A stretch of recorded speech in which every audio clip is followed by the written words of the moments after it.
আসসালামু আলাইকুম ওয়া রাহমাতুল্লাহ। এখন 6 থেকে 10 পর্যন্ত হাদিস অর্থসহ বলবে নার্সারি শ্রেণীর ছাত্র মোহাম্মদ মাহিদ ইসলাম।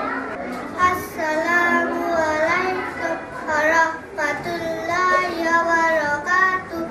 6 নাম্বার হাদিস শরীফ, আউয়ালু মা ইউহাসাবু বিহিল আবদু ইয়াউমাল কিয়ামাতিস সালাহ।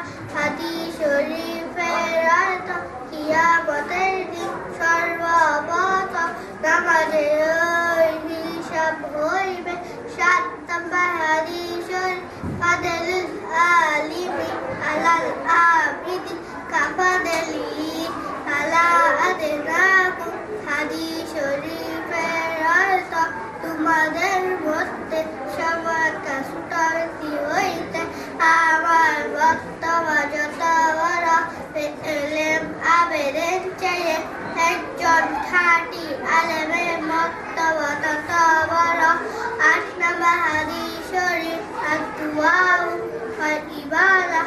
হাদিস